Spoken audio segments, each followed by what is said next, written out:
Nobody wants to hear the words, "I told you so." But nobody had to tell farmers that so much unpriced old crop corn was going to be a huge problem. I mean, come on, that was pretty obvious. And now we're hearing a few estimates about corn yields in the I states, particularly Iowa, Illinois, Indiana, starting with the number 3, as in 300. Amazing, isn't it? But, based on the growing season conditions, not really surprising. So when you run your calculator, it's hard not to get kind of worried about where we're going to put all of this. Kohli and Cavanaugh are standing by to tell you what they think about conditions out there. And of course, the guys are brought to you by the Allen County Farm Bureau. I don't know, if you're trying to get a hold of somebody from the Farm Bureau this week, good luck. They've been celebrating the contributions that Hoosier farm families are making to provide food, fuel, and clothing to our state, the nation, and the world at the State Fair in Indianapolis. Tell you what, they're doing a great job. Support your Farm Bureau with a membership. Simply go online to itpaystobeamember.org. Well, guys, we got a situation that is developing out there. I mean, on-farm storage space is already being taken up with leftover stock. And if your storage plan includes your favorite elevator, well, then you're going to be spending more money just to carry it. So no wonder we've seen corn prices drop below $4. David, we talked last week about creative ways to deal with unpriced old stock with a big crop coming on the way. I'm thinking empty the old out, create a pile, clean out your bins, and make some space for your new crop, because some of that old stuff has probably gone out of condition anyway. Have you had any more creative ideas, David, about how we can get closer to D-Day, decision day? You're going to have to make a decision here pretty quick about what you're going to do. Yeah, I would have seen them lock in a price on the upside because a lot of farmers are worried if they sell it here and it goes on up, they're just going to look silly.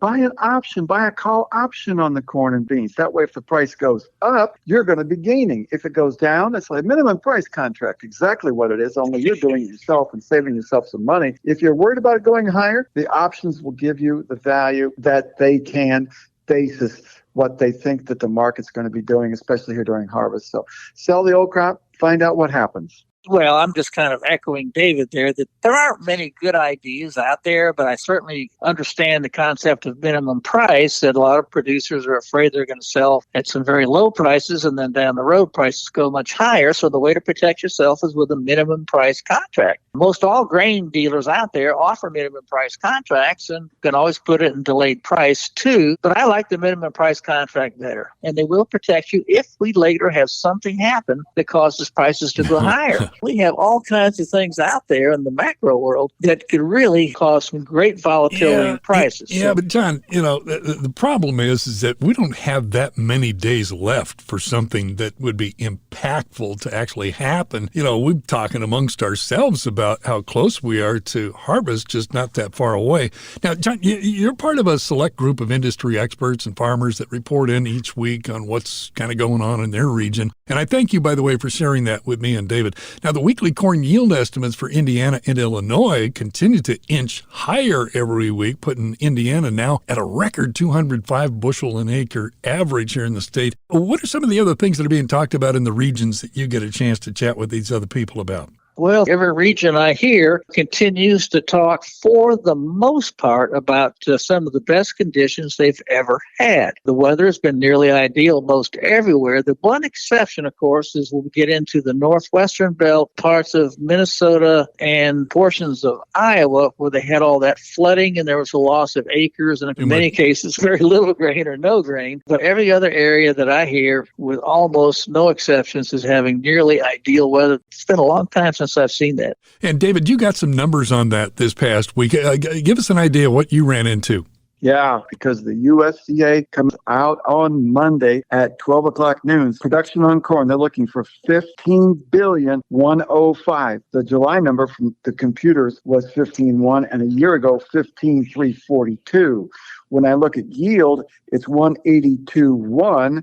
Previous was 181, and a year ago, 177.3. But where do we get this smaller crop? It's the harvested acreage. 82.974 is the current estimate on harvested acreage, and the previous USDA was 83,438. But look at last year, 86,513. Now let's switch over to beans. We're looking at production on the beans at 4.473 billion bushels. The number in July on the computer model was 4.435, and a year ago, 4.165. On the yield, 52.6. Computer model was 52, and a year ago 50.6. So the harvested acreage on beans is up to 85,116. That's more than corn, folks. And if you're looking at a month ago, it was 85,261, and a year ago it was 82,356. So everybody is looking toward beans for production basis. The amount of beans that we've got in this country and the demand for it is not as great, but at the same time, they want as many beans as they can possibly get because they sense that the price there is more favorable to them than it is the corn. Well, and a great quote from Alan Douglas at the Indy office of StoneX. I don't know if he coined it or not, but it was really great. He said, "Doing nothing is a continuation of the decision that has gotten farmers where they are today." So, as you're looking at these big crops that are coming on, you got to make a decision. Let's take a look on the global scale. John, we always get a kick out of the annual worker strikes in South America, only because it's kind of funny. The timing is so impeccably perfect. Argentine soybean oil factory workers went on strike early last week, admittedly. It'll probably be short term, but could we see, do you think, maybe a little bit of an increased demand for U.S. soy oil? Certainly think we can. And, actually, we have been seeing that in this past year that there's been very good demand for U.S. soybean oil. And I think that's going to continue. What I'm nervous about is we do have a pretty good soybean crop with all those acres out there, which David just mentioned. Holy cow, we could be looking at some point here with a carryover next year exceeding 400 million bushels. And soybeans, that is a tremendous amount. Going back 25 years ago, we had a year where we got up to 500 million. Of course, we were not using as much then, so that was a lot more relatively. And it was awful. We actually had a lot of beans that went under loan, which typically didn't happen with soybeans. And boy, I tell you what, it was tough to buy beans that year because so many were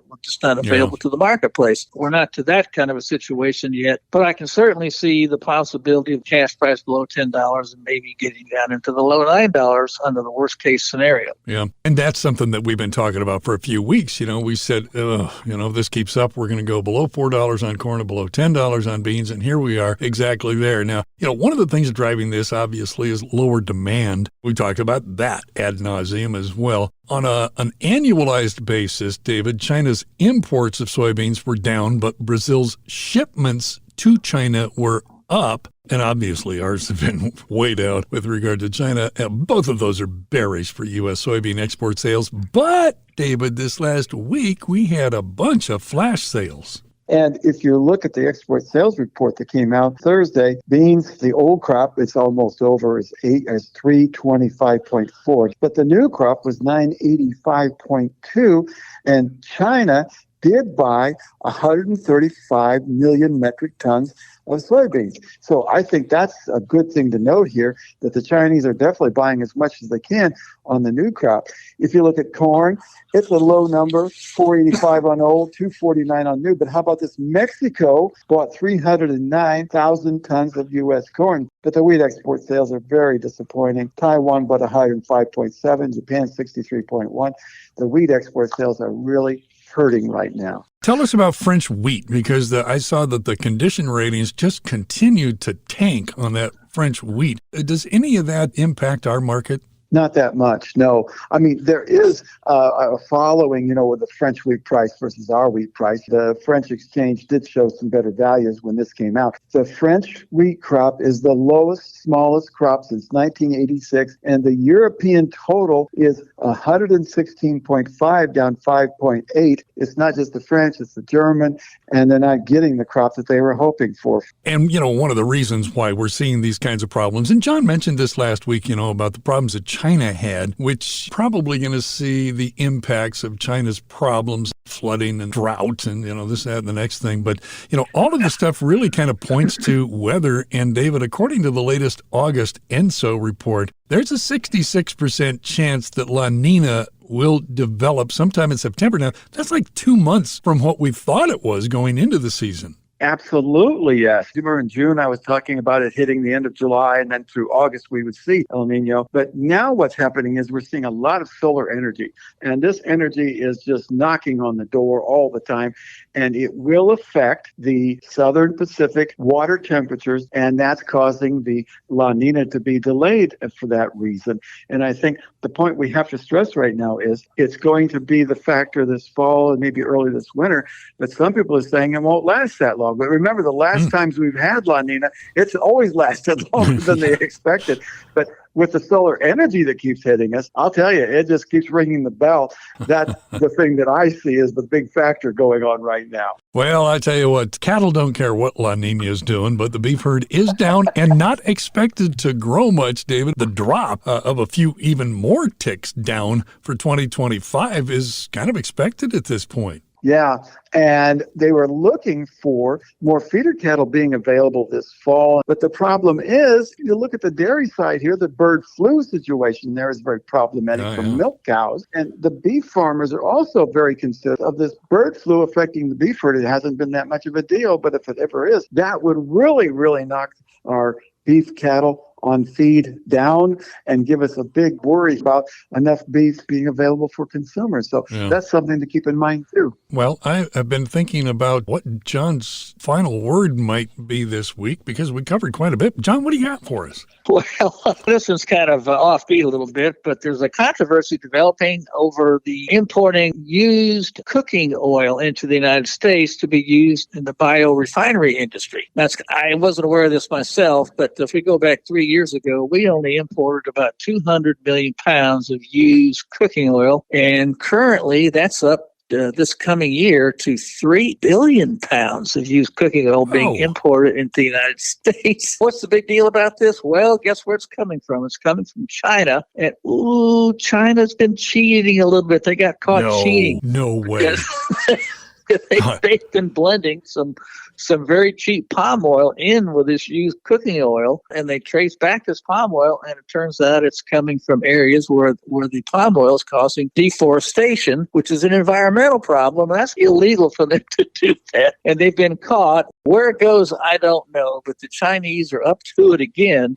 Not a surprise. And we'll see what's going to happen there. Kohli and Cavanaugh made possible each week by support from the Allen County Farm Bureau. And I know your local county farm bureaus are supporting Indiana agriculture every single day. And to keep up with that, Indiana Farm Bureau members can sign up for The Dispatch, the electronic newsletter that is sent out weekly during the legislative session and every other week the rest of the year. Topics covered in recent issues include the Farm Bill and updates from Farm Bureau task forces. To start getting The Dispatch, all you got to do is go online to infb.org. Just another one of the great benefits you get from your membership. Go online to itpaystobeamember.org. Podcasts by Federated Media.